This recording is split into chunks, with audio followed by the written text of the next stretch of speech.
A car crash paralyzed the ballerina. 2 years later, what she created shocked everyone. Welcome back and enjoy the story.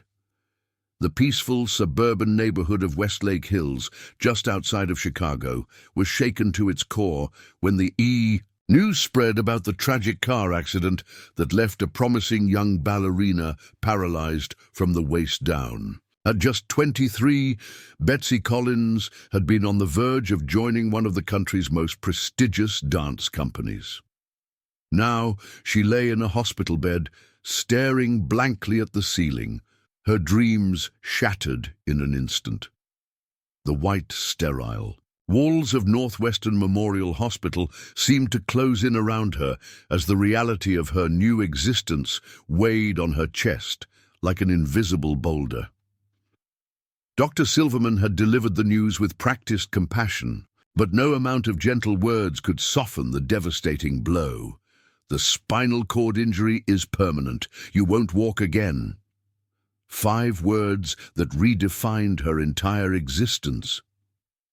Outside her room, Chicago's skyline stood tall and unaffected, the world continuing its relentless march forward, while Betsy's had come to a screeching halt. She remembered fragments of the accident, a flash of headlights, the screech of brakes, the sickening crunch of metal. Then, nothing.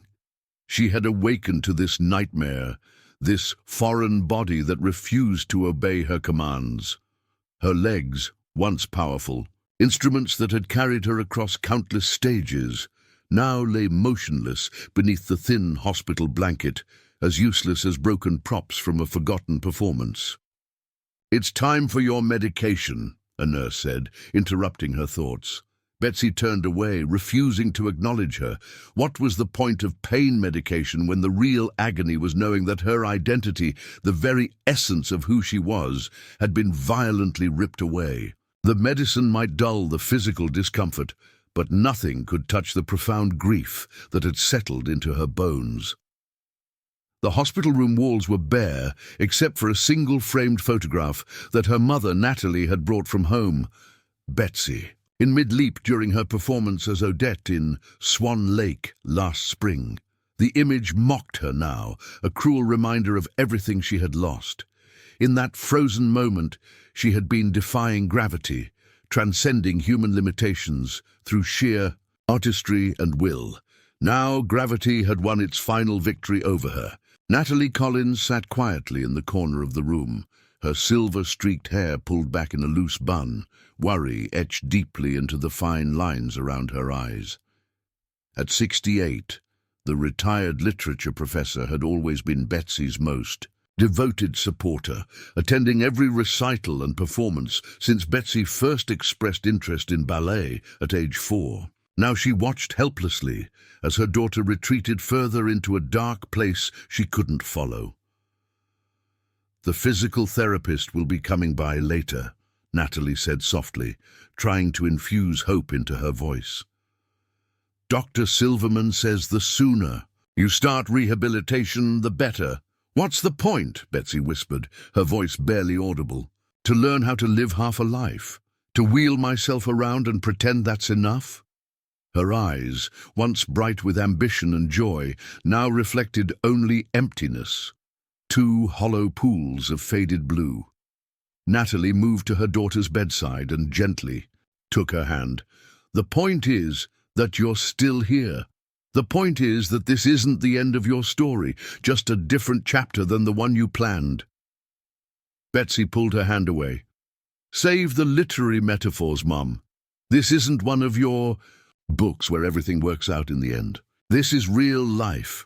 My life. And it's over." She turned her face toward the window, effectively ending the conversation. Outside, Chicago was experiencing an unusually warm spring day. Sunlight spilled through the glass, creating patterns on the floor that shifted and changed, a dance of light that Betsy refused to appreciate. In her mind, she was trapped in a permanent winter, and no amount of sunshine could thaw the ice that had formed around her heart. Later that afternoon, Michael Chen, Her boyfriend of 2 years arrived with an armful of lilies, her favorite flowers. His face, usually so confident and composed, crumpled slightly when he saw her, though he quickly masked it with a smile that didn't quite reach his eyes. "Hey, superstar," he said, setting the flowers on the windowsill. "You look better today." It was a lie, and they both knew it. Betsy hadn't bothered to brush her hair, which hung in limp strands around her pale face. Dark circles shadowed her eyes from nights spent staring at the ceiling, afraid to sleep because reality had become more nightmarish than any dream could be. "The company called," Michael said after a moment of uncomfortable silence. "Everyone sends their love. Director Williams said to tell you that your spot will be waiting when you're ready to come back in any capacity." Betsy let out a harsh laugh that contained no humor. "In what capacity? As the tragic cautionary tale? The warning for all the young dancers about what happens when you're in the wrong place at the wrong time?" She fixed Michael with a cold stare. "Or maybe I could be the inspiration pawn, the poor crippled girl who shows up to watch from the sidelines, so everyone can feel grateful for their functioning bodies." Michael flinched at her words, but didn't retreat. As a music composer who frequently collaborated with ballet companies, he understood the all-consuming nature of artistic passion. That's not what he meant, and you know it. There are other roles in the company. Teaching, choreographing.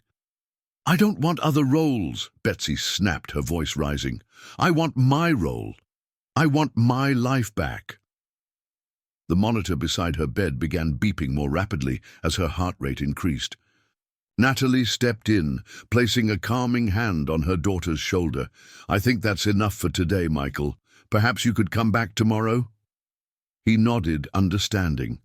Before leaving, he leaned down to kiss Betsy's forehead, but she turned away.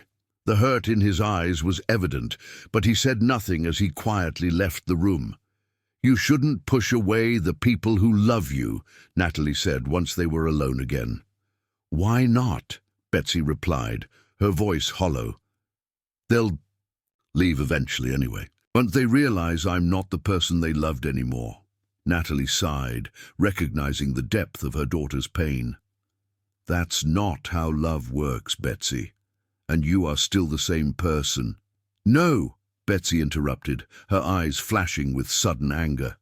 "I'm not. Betsy Collins was a ballerina. That's who I was, who I've always been. Without that, I don't know who I am."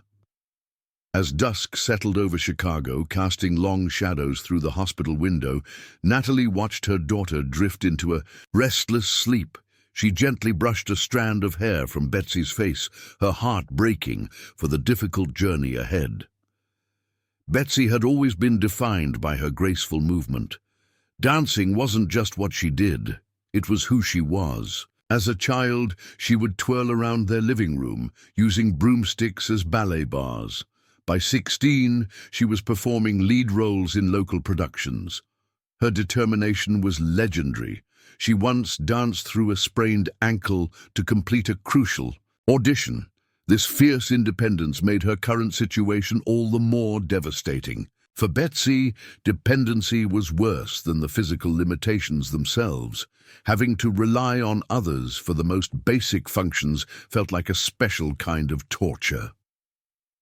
Natalie stayed beside her daughter's bed long after visiting hours had ended, the hospital staff making an exception for her. In the quiet darkness, she made a silent promise, not that she would fix everything because she knew that wasn't possible, but that she would be there, steadfast and unwavering for whatever came. Next, the week following Betsy's diagnosis passed in a blur of medical consultations, paperwork, and preparations for her return home. The white Victorian house in Westlake Hills, where Betsy had grown up, now had to be adapted for wheelchair accessibility, a reality that further cemented the permanence of her condition. When the day of discharge finally arrived, Betsy sat silently in her wheelchair as an orderly pushed her through the hospital corridors toward the exit.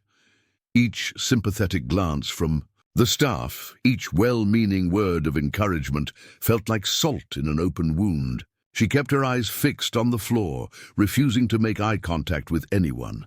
The bright May sunshine assaulted her senses as they emerged from the hospital. After weeks in the controlled environment of her room, the world seemed too loud, too bright, too full of motion. People rushed past, cars honked, birds sang, all oblivious to the fact that Betsy Collins' world had ended. "I've got the car right here," Natalie said, pointing to her aging blue Volvo parked in the loading zone. "Michael helped me install a temporary ramp at home, and the contractor will start work on permanent modifications next week." Betsy said nothing as the orderly helped transfer her from the hospital wheelchair to the passenger seat. The process was awkward and humiliating, requiring hands on her body in ways that made her feel like an object rather than a person.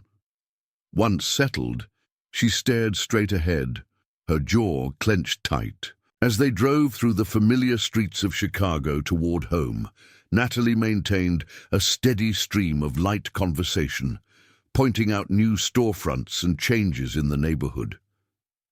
Betsy barely registered her words, her mind caught in an endless loop of grief and rage. "I've set up your room on the first floor," Natalie explained as they turned onto their street. "I thought it would be easier than trying to navigate the stairs. I moved your favorite books down and your posters and—" "Stop," Betsy interrupted, her voice flat. "Just stop pretending this is normal. Stop acting like this is just some minor inconvenience that we need to work around. My life is over, Mom. Nothing you say or do is going to change that." Natalie gripped the steering wheel tighter but kept her voice calm. "Your life isn't over, Betsy. It's changed, drastically and unfairly, but it's not over." She pulled into their driveway and turned off the engine, facing her daughter fully. "And I won't stop trying to help you find your way forward, even when you push me away." The house had been modified as promised. A temporary wooden ramp covered the three steps leading to the front porch, and furniture had been rearranged to create wider pathways. Betsy's new bedroom, previously the rarely used formal dining room, had been transformed with her belongings, though the hospital bed at its center served as a stark reminder of her new reality. The first days at home established a painful routine. Betsy refused physical therapy, ignored her medication schedule, and rejected all visitors. Her bedroom became a shrine to her former life, walls covered with performance photos and shelves lined with trophies that now only served as painful reminders. "What's the point?" she would whisper when her mother tried to coax her into the wheelchair. "I'm not me anymore." Michael visited daily, bringing food, books, and news from the dance world that Betsy pretended not to care about. Each day, he was met with the same cold indifference, yet he returned unfailingly. Natalie watched, their interactions with growing concern, recognizing the strain in Michael's smile and the deepening shadows in his eyes. "She needs time," Natalie assured him one evening as she walked him to the door after another difficult visit. "This isn't just a physical adjustment, it's an identity crisis." Michael nodded, his expression somber. "I know, and I want to be here for her, but it's like she's not even trying to find her way back to us." "She has to find her way back to herself first," Natalie replied. "And that journey belongs to her alone." If you are enjoying the story, type 5 in the comments and subscribe for more videos like this. If not, type 0. It helps me create even better content for you. Continuing. As days turned into weeks, Betsy's depression deepened.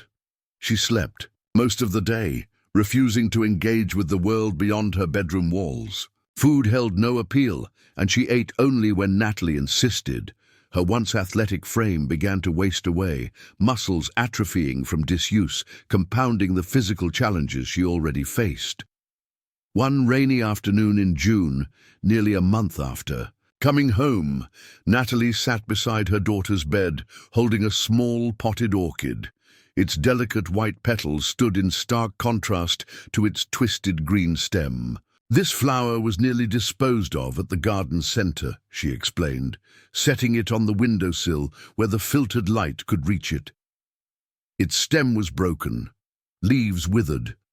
The clerk was going to throw it away, but I saw something in it.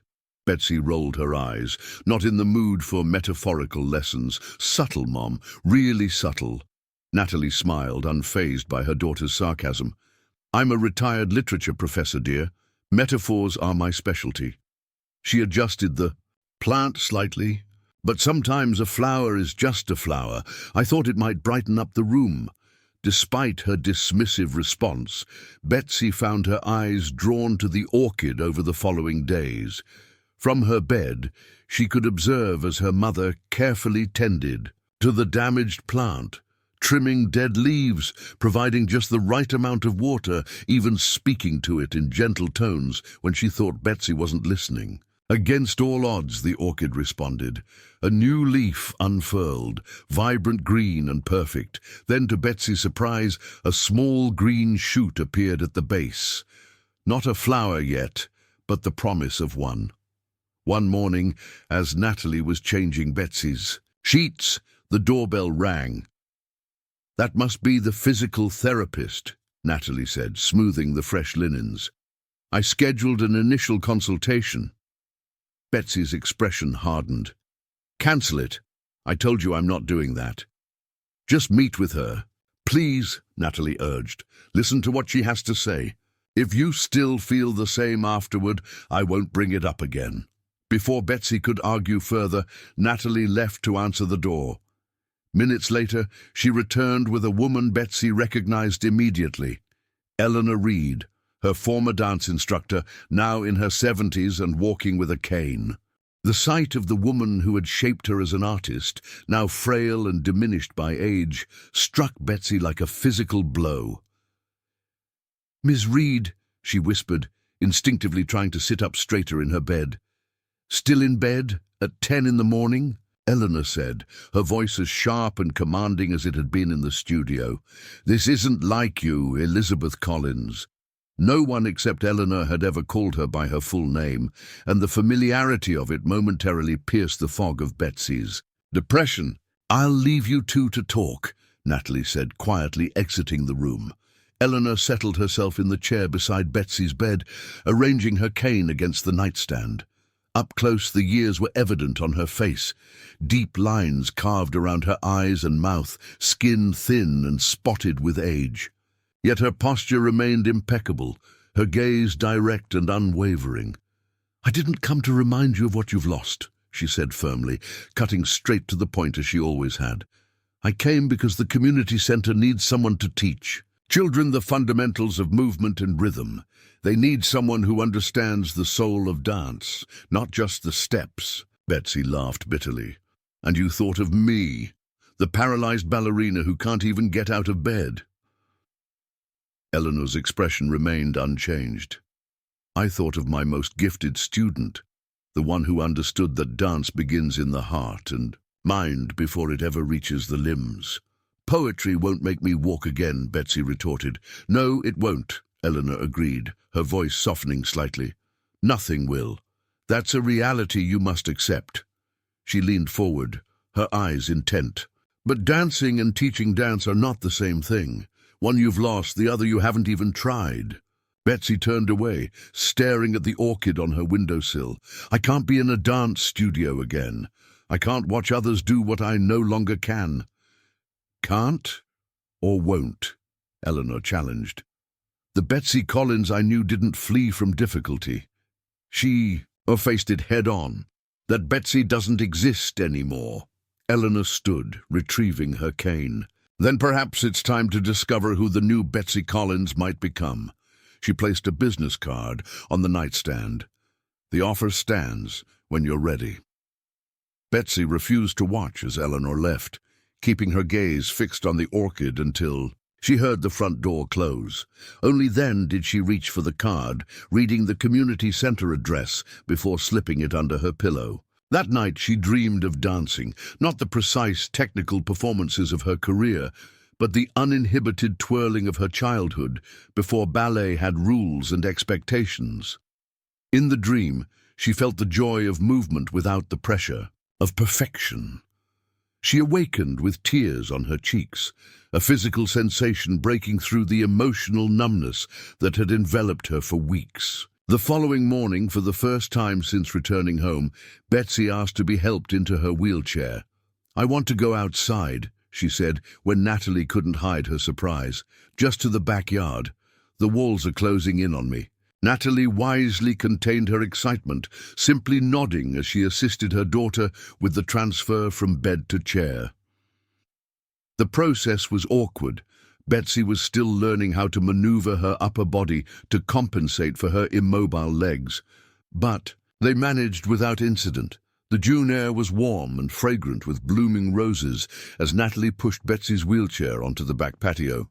The garden, always Natalie's pride, was in full bloom.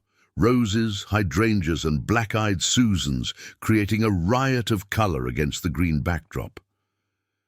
"It's beautiful," Betsy admitted, tilting her face toward the sun. "I forgot what it felt like to be outside." They sat in companionable silence for nearly an hour, Natalie quietly reading while Betsy absorbed the sensory experience of the garden, the warmth of sunlight on her skin, the subtle shift of shadows as clouds passed overhead, the distant sound of children playing in a neighbor's yard. When they returned inside, Betsy asked to be taken to the living room rather than back to bed. It was a small victory, but Natalie recognized it as significant progress. That evening, Michael arrived with dinner, Chicago-style deep-dish pizza from Giordano's, Betsy's favorite. For the first time, she greeted him with a small smile. "I went outside today," she told him as they ate in the living room. Michael nodded, careful not to overreact. "How was it?" "Overwhelming. Beautiful." She hesitated. "Real." It wasn't much of a conversation, but it was more than they'd had in weeks. After dinner, Michael asked if she'd like to hear a piece he was composing for a new ballet production. "I don't know," Betsy said, her smile fading. "I'm not sure I'm ready for that." "It's just music," he said gently. "No dancers, no performance, just sound." After a moment's hesitation, she nodded. Michael retrieved his laptop and played a hauntingly beautiful composition, a piano piece that started with a melancholy theme that gradually transformed, incorporating additional instruments and building to a cautiously hopeful conclusion. "It's not finished," he explained, as the final notes faded. "I'm still working on the transition from the second to third movement." Betsy closed her eyes, allowing the music to wash over her. "The second movement needs more tension before it resolves," she said without opening her eyes. "It's too easy, too expected." Michael smiled. "That's exactly what I've been struggling with. Any suggestions?" For the next hour, they discussed the composition, with Betsy offering insights about how dancers would interpret the musical cues. It was the most animated she'd been since the accident, her hands moving expressively as she explained her thoughts. When Michael left that night, he kissed her cheek, and this time she didn't turn away. The following week brought incremental changes. Betsy began joining Natalie for meals at the kitchen table, started managing some of her personal care independently, and even allowed the physical therapist to make an initial assessment. The therapist, a kind but no-nonsense woman named Diane, established a gentle regimen to prevent further muscle atrophy and to strengthen Betsy's upper body. "Your core and arms will need to compensate for your legs," Diane explained during their first session. "Building that strength will give you more independence." The exercises were painful and frustrating. Years of ballet training had given Betsy extraordinary discipline, but this was different. Relearning the most basic movements, celebrating minor achievements that would have seemed laughably simple in her previous life.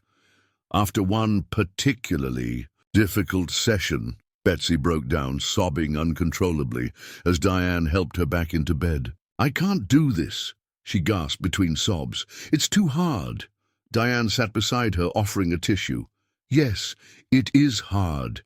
It may be the hardest thing you ever do." Her voice was matter-of-fact, without pity. "But you can do it, Betsy.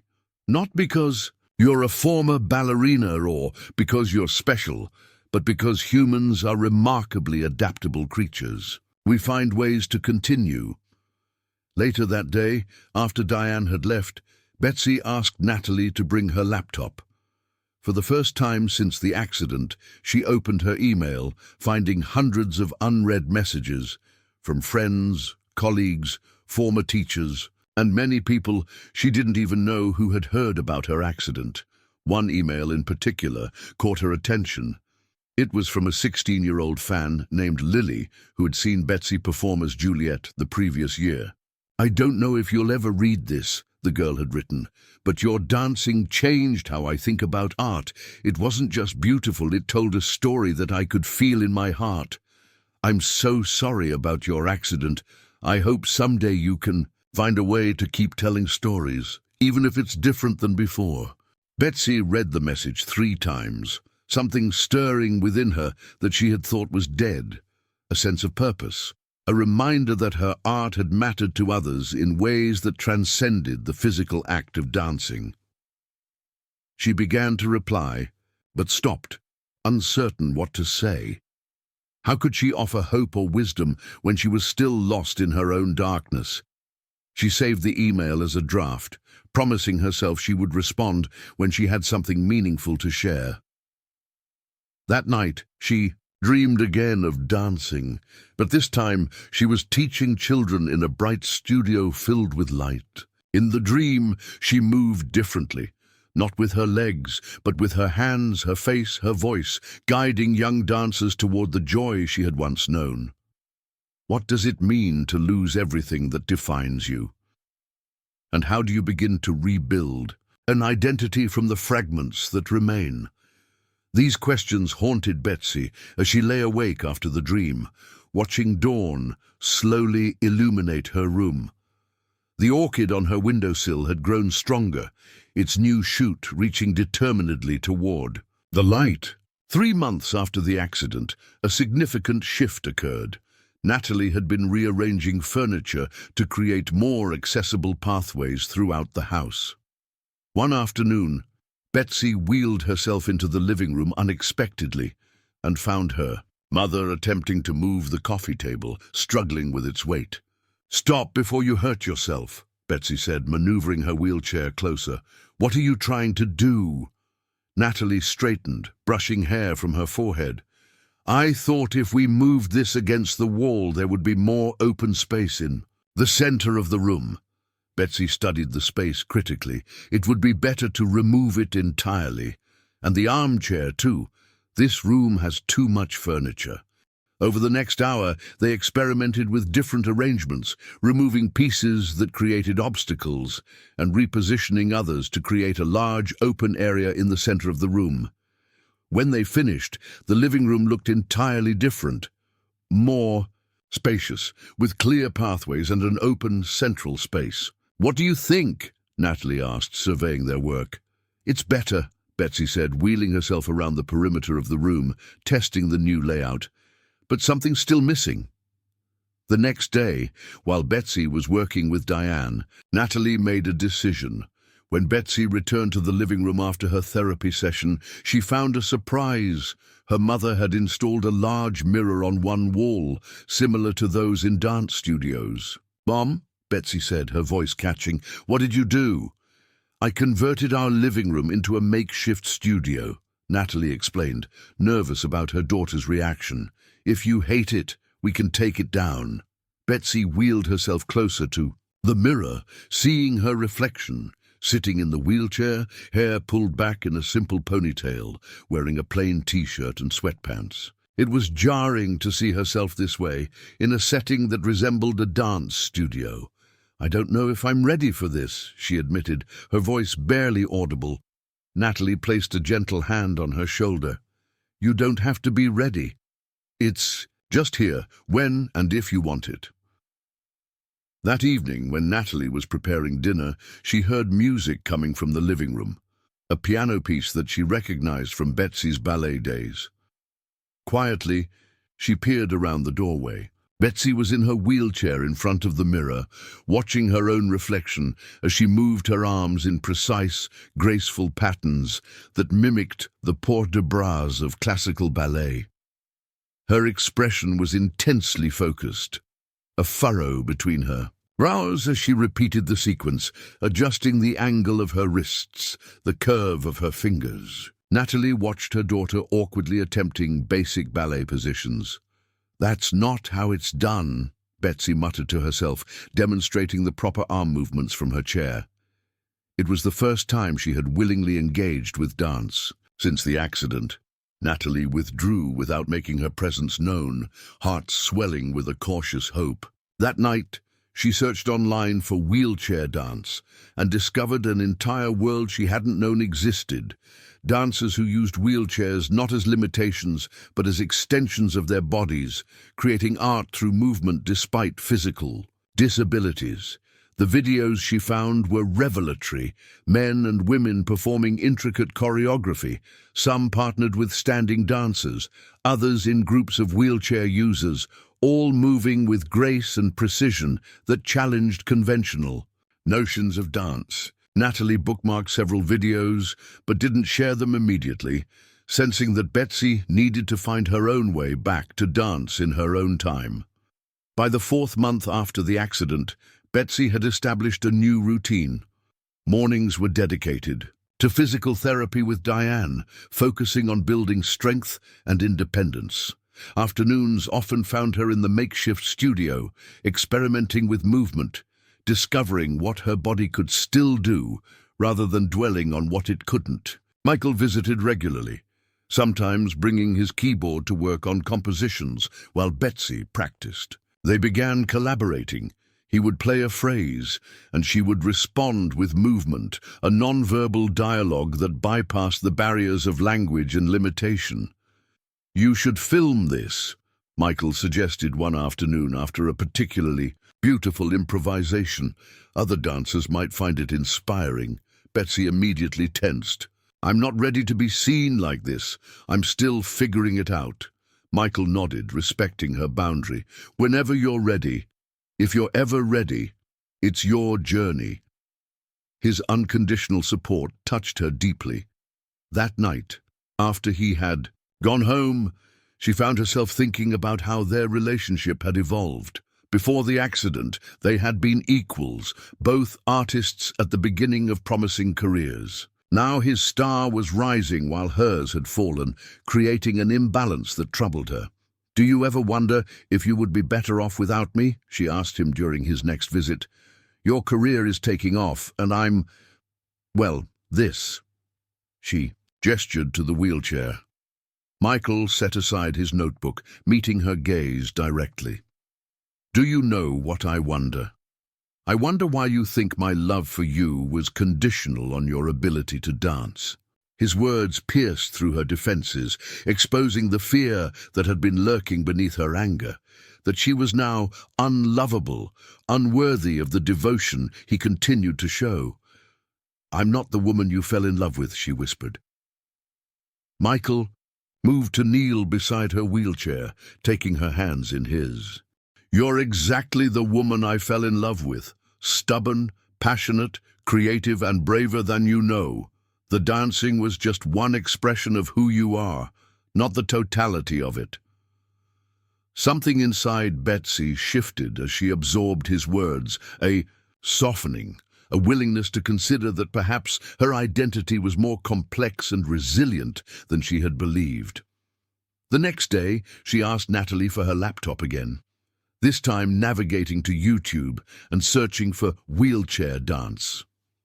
What she discovered both inspired and intimidated her. Performers who had redefined dance within the context of their disabilities, creating art that was different but no less valid than traditional forms. When you look into the distance, sometimes the way forward becomes clearer. Will you ever find peace again after tragedy has shattered your life's dream? For the next week, Betsy immersed herself in research, watching videos, reading articles, and even joining online forums for disabled artists. She began to see possibilities where before she had seen only closed doors. With each discovery, a spark of the passion that had defined her former life flickered back to life. One evening in August, nearly 5 months after the accident, Betsy asked Michael to film her improvising to one of his compositions. The idea terrified her, to be recorded in this new body, moving in ways that felt foreign and incomplete, but she recognized it as a necessary step. "Just for us," she clarified. "I'm not ready to share it with anyone else." Michael set up his phone on a tripod, positioning it to capture the open space in the living room. Betsy positioned her wheelchair in the center, closed her eyes, and signaled for him to begin playing. The music started softly, a simple piano melody that gradually built in complexity. Betsy remained still for several measures, allowing the music to wash over her, finding its rhythm in her body before she began to move. Her movements were tentative at first, arms rising and falling with the melody, hands articulating the nuances of the music. Gradually, she incorporated the wheelchair, using its wheels to create circular patterns that complemented the arcs of her upper body movements. It wasn't ballet, it couldn't be, but it was dance in its most essential form, the physical expression of emotional response to music. For 6 minutes, Betsy lost herself in the creative process, temporarily forgetting the limitations of her body as she discovered new possibilities within them. When the music ended, she opened her eyes to find both Michael and Natalie watching, her with tears streaming down their faces. "What?" she asked, suddenly self-conscious. "Was it that bad?" "It was beautiful," Natalie said simply. "It was you, dancing again." Michael replayed the video, allowing Betsy to see herself as they had seen her. Watching the recording was difficult. Her movements looked awkward and constrained compared to her memory of dancing on 2 legs. Yet there were moments, brief flashes, when the essence of dance transcended the physical limitations, when the expression in her face and the lines created by her arms captured something true and moving. "It's a beginning," she said after watching in silence. "Yes," Michael agreed, "a beginning, not an ending." By the 6-month mark, significant changes had occurred in the household. Betsy had transitioned from dabbling in movement to serious exploration of wheelchair choreography, creating sequences that integrated the chair as a partner rather than an obstacle. Her mother purchased special gloves that allowed better grip on the wheelchair wheels, enabling more fluid movement. On a whim, Betsy edited a short video of her practice sessions, set it to one of Michael's compositions, and uploaded it to a social media platform, thinking nothing of it. She didn't use her full name, simply titling it "Experiments in Movement" and tagging it with lush wheelchair dance. The video unexpectedly went viral within the dance community. Within days, it had thousands of views and hundreds of comments. Many from other disabled dancers sharing their own journeys, but also from dance professionals impressed by her innovative approach to movement. A representative from an adaptive arts foundation contacted her, having recognized her despite the partial anonymity. The email contained an invitation to participate in an inclusive arts festival taking place in Chicago the following spring. "They want me to perform," Betsy told Natalie and Michael, her voice a mixture of panic and excitement. "In public, on stage." "That's wonderful," Natalie exclaimed before noticing her daughter's expression. "Isn't it?" Betsy shook her head, her anxiety evident. "I'm not ready for that. What I do here in private, it's just experiments, not real dance."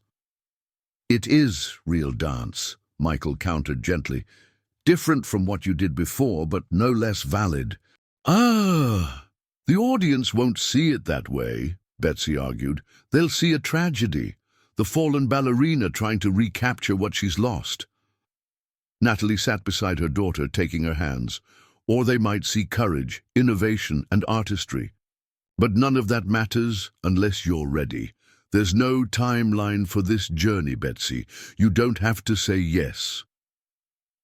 After careful consideration, Betsy declined the invitation, explaining that she needed more time to develop her new movement vocabulary before sharing it publicly.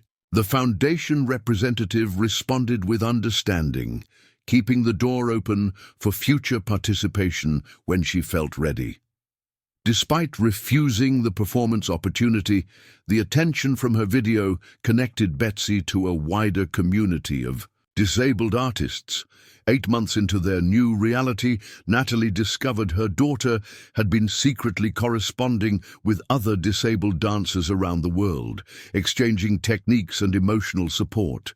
This virtual community had become a lifeline for Betsy, though she still refused to meet any of them in person. Her confidence remained fragile, her identity still in flux. Through these connections, Betsy learned about different approaches to wheelchair dance, some that emphasized the technical aspects of movement, others that focused on emotional expression, and still others that integrated wheelchair dancers. With standing partners, she began to develop her own style, a fusion of her classical ballet training with the new physical vocabulary she was discovering. Michael continued to compose music specifically for her evolving movement style, creating pieces that complemented the unique rhythm and flow of wheelchair-based choreography. Their artistic partnership deepened, transcending the initial awkwardness of their post-accident relationship. "Have you thought any more about teaching?"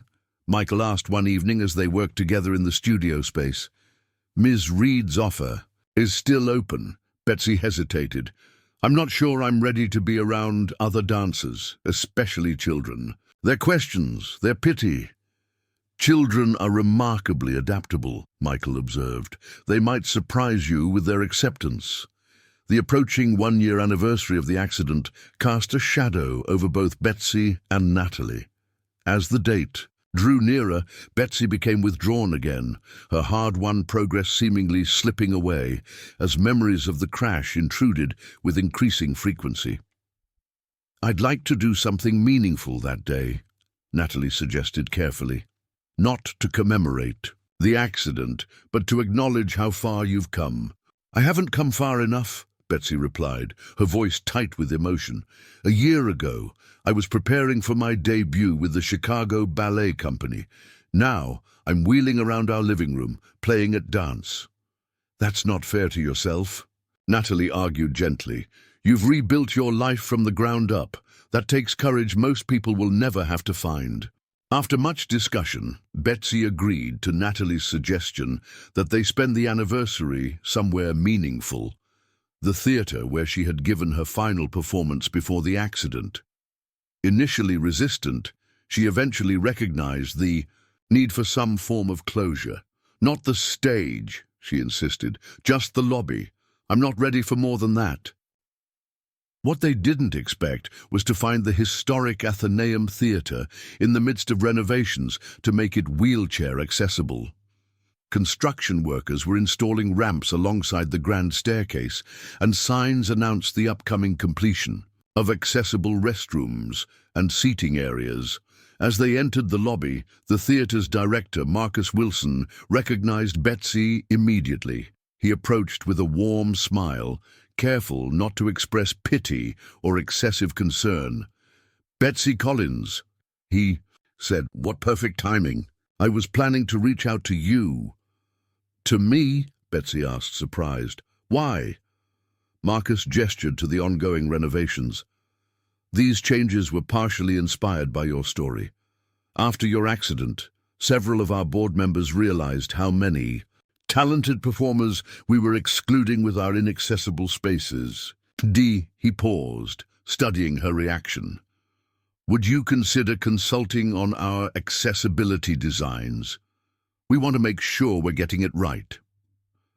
For the first time, Betsy saw her experience as valuable rather than limiting.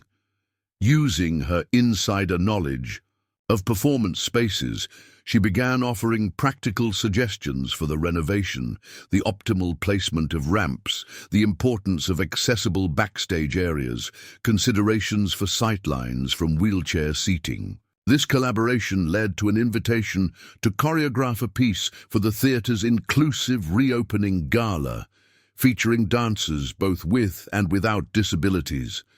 The prospect terrified and excited her in equal measure. "I don't know if I can do it," she confessed to Natalie that night.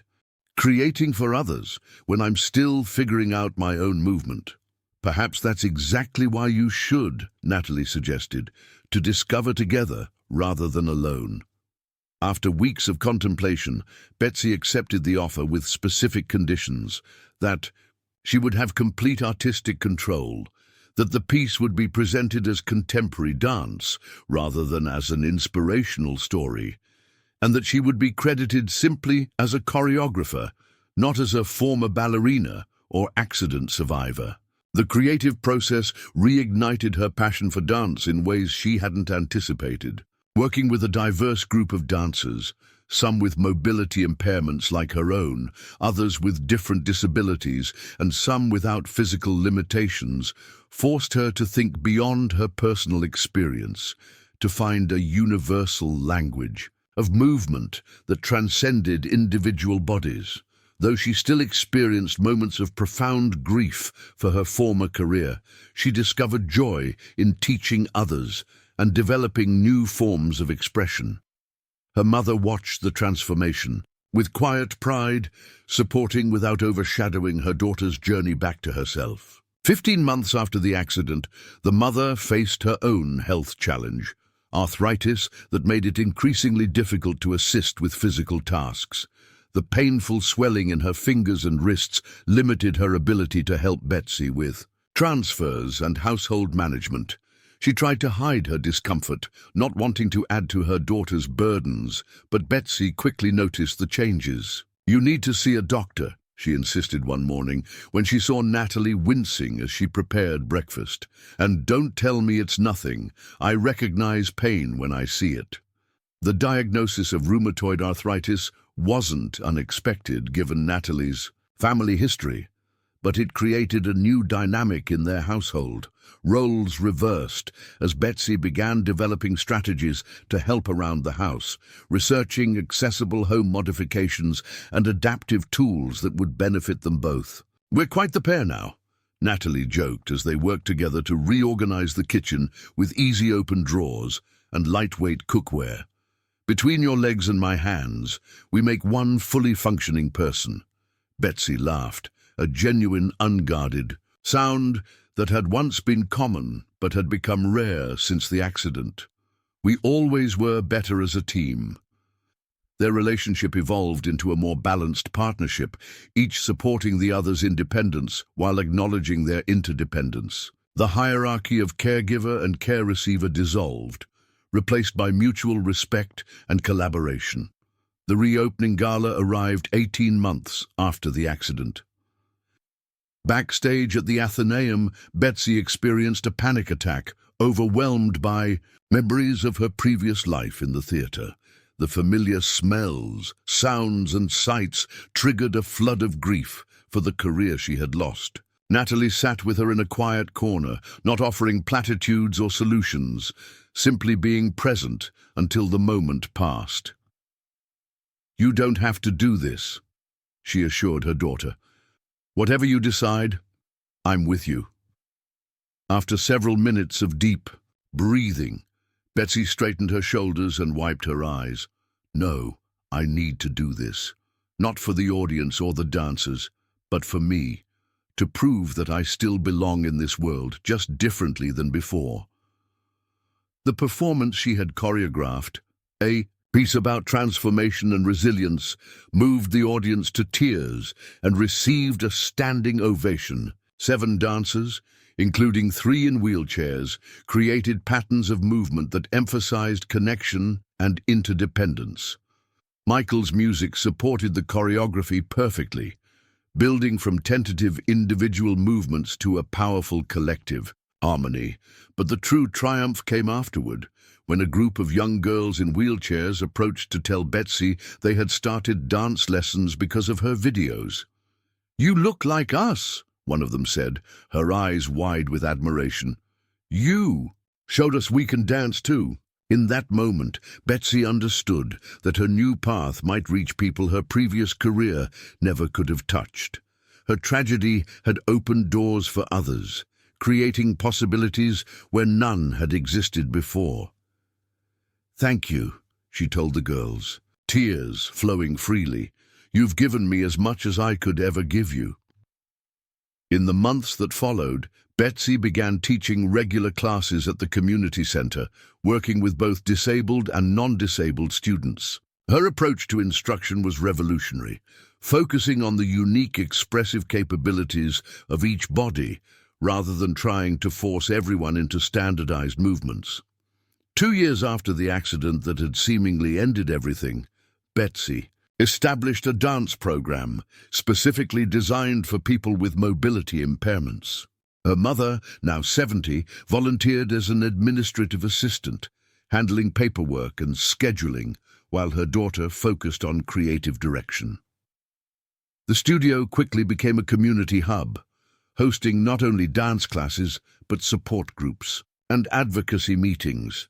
Betsy, once defined solely by her ability to move her body in specific ways, now found identity in her creative vision and ability to empower others. Her mother, watching her lead a class with confidence and joy, realized that sometimes love means bearing witness to suffering without trying to fix it, creating space for a new self to emerge from the ashes of the old. Michael proposed on the second anniversary of the accident, deliberately choosing that date to transform it from a day of loss to one of new beginnings. "I want to build a life with you," he said, offering a simple ring with a single diamond. "The one we never planned, but might be better than anything we could have imagined." Have you ever witnessed someone transform tragedy into something beautiful? Would you tell me about it in the comments? Their wedding, held in the garden where Betsy had first ventured outside after returning home, was a celebration of resilience as much as romance. She wore an elegant dress designed to complement rather than hide her wheelchair, and instead of the traditional walk down the aisle, she and Natalie choreographed a mother-daughter duet that honored both their individual journeys and their shared path. Eleanor Reed, now approaching 80, attended as a guest of honor. "I always knew you were exceptional," she told Betsy during the reception, "but even I couldn't have predicted how your artistry would evolve and flourish." The Chicago Ballet Company's director also attended, extending an invitation for Betsy to join their education department, developing inclusive programming for dancers of all abilities. The offer represented a full-circle moment, a return to the company she had once hoped to join as a performer, now welcoming her in a different but equally valuable role. Michael's career continued to flourish as well.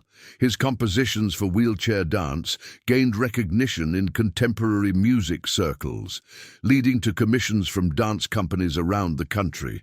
They often traveled together, with Betsy conducting workshops while Michael collaborated with local musicians. By the third year after the accident, Betsy had become a recognized innovator in the field of adaptive dance, her methodology taught in performing arts programs nationwide. The videos she now confidently shared online reached a global audience, inspiring people with disabilities to explore movement as a form of self-expression. Natalie's health stabilized with proper treatment, allowing her to remain actively involved in her daughter's expanding dance program. She often marveled at the unexpected turn their lives had taken, how the worst day of their existence had eventually led to a purpose neither could have foreseen. "Do you ever wonder what would have happened if the accident never occurred?" she asked Betsy one evening as they sat in the garden, watching fireflies illuminate the summer dusk. Betsy considered the question carefully. "Sometimes," she admitted. "I'd be lying if I said I never missed dancing the way I used to. But then I think of all the people we've connected with, all the students who found their voice through our program." She gestured to the thriving orchid that now lived permanently on their patio, its delicate blooms multiplied many times. "Over. Like you taught me, we don't get to choose what breaks us, only how we grow around the breaks." Their journey hadn't been linear. There had been setbacks, arguments, and days when grief felt as fresh as it had in those first terrible weeks. But gradually, impossibly, they had built something beautiful from tragedy. Not a perfect ending, but a meaningful continuation. A life transformed rather than diminished. "We don't overcome tragedy," Natalie often reflected when speaking to parents of newly disabled children who sought her advice. "We incorporate it. It becomes part of our story, not the whole story." And in the warm light of the studio, watching her daughter laugh with her students, she knew this to be true. Their lives had not turned out as planned, but perhaps they had turned out exactly as needed, a testament to the resilience of the human spirit and the transformative power of unconditional love.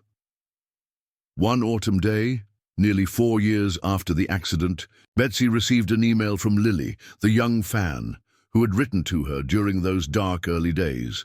Now a college student studying dance therapy, Lily asked if she could interview Betsy for a research project on adaptive arts.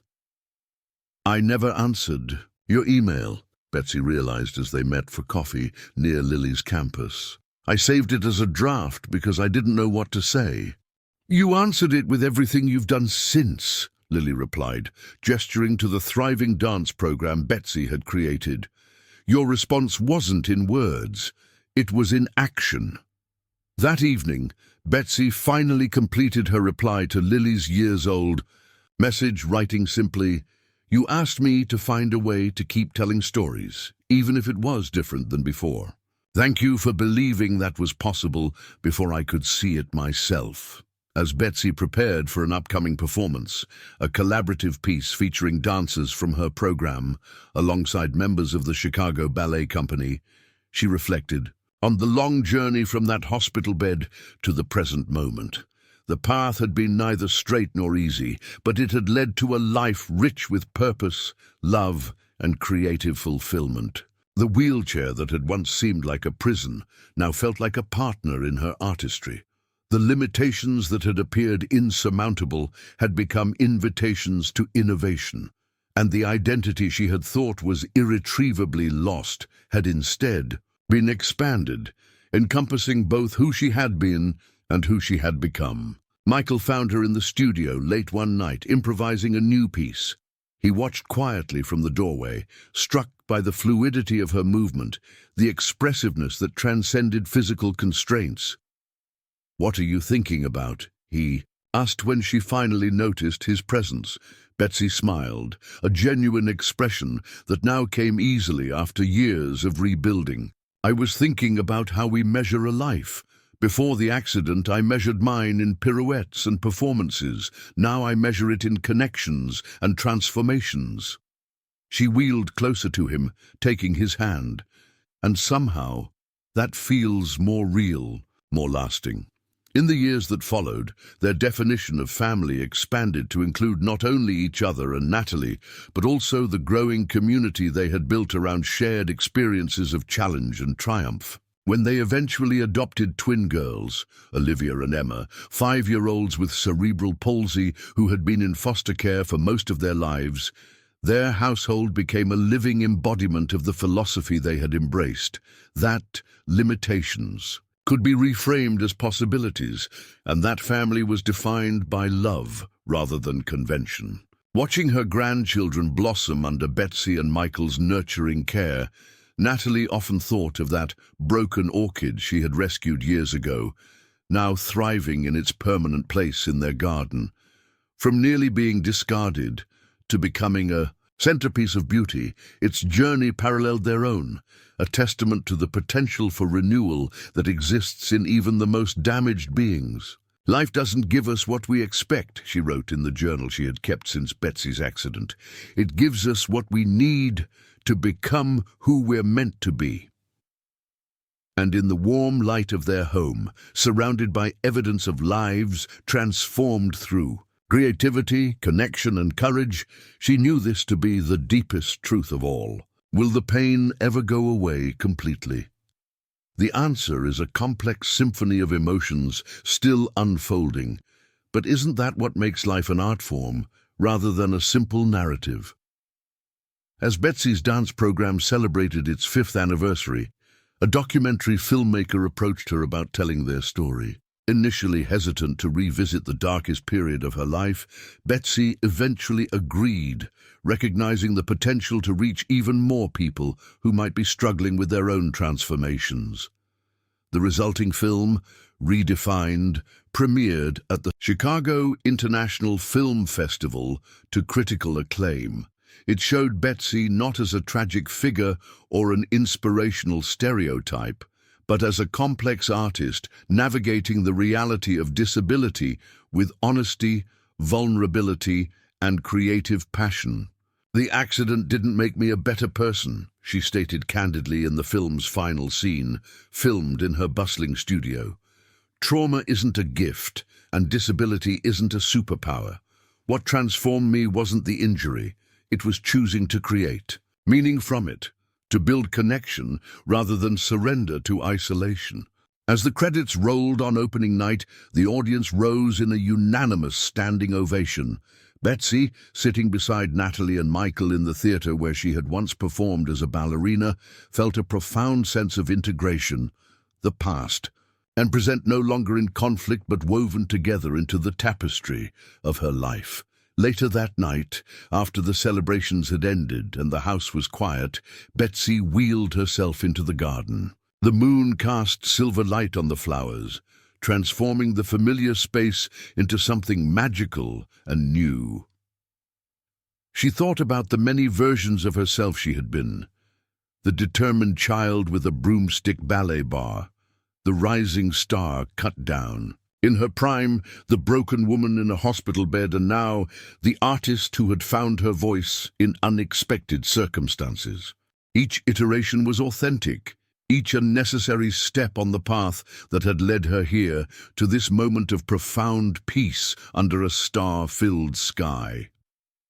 The wheelchair beneath her, once a symbol of limitation, now felt simply like a part of her.